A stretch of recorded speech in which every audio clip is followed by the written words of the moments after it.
Hello friends, একটা বিশেষ video নিয়ে আপনাদের ঘরে দেখাতে এলাম। দেখতে পাচ্ছেন এই যে আমার ককটেলের বেবিটা, দেখুন এর কপে হাওয়া ঢুকে আছে। হ্যাঁ, এই দিকটা খাবার আছে, এই দিকটা হাওয়া ঢুকে গেছে। তো এইগুলো অনেক ক্ষেত্রেই হয়। তো সেটা কিভাবে আমি ট্রিটমেন্ট করব সেটা আপনাদের সাথে আমি শেয়ার করব।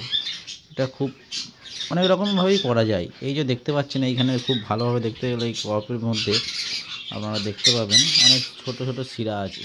সেই শিরাটা বাদ দিয়ে যেখানে সাদা প্লেন আছে সেইখানে অনেকে এখনও আটা দিয়ে এই জাতীয় জিনিস দিয়ে এখানটা লিক করে দিয়ে হাওয়াটা বের করে দিয়ে ওইখানে মানে একটু মেডিসিন লাগিয়ে দেয়, সেক্ষেত্রেও করা যায়। আর একটা করা হয় কি, এই বাচ্চাটা আস্তে আস্তে এটাকে এরকম চাপ দিলে আস্তে আস্তে, তো খুব স্লোলি চাপ দিলে ও অটোমেটিক ওর মুখ দিয়ে হাওয়াটা বেরিয়ে যাবে।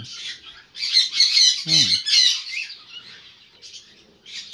দেখতে পাচ্ছেন স্লোলি চাপ দিয়ে আমি বার করে দিচ্ছি। এইভাবে করলে হাওয়াটা বেরিয়ে যাবে।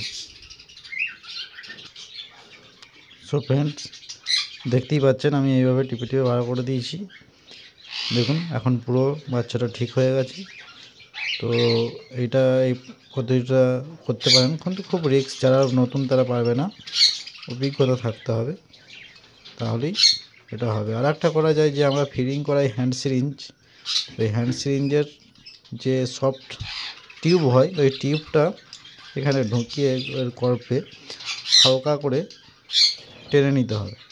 হ্যাঁ, খুব রিস্কের মাধ্যমে সেটাও হয়। তো যেটা পারলে করতে পারবেন। চলুন, পাখিটা একটু ফিডিং কম আছে ক্রপে, তো আমি একটু হ্যান্ড ফিডিং দিয়ে দেবো।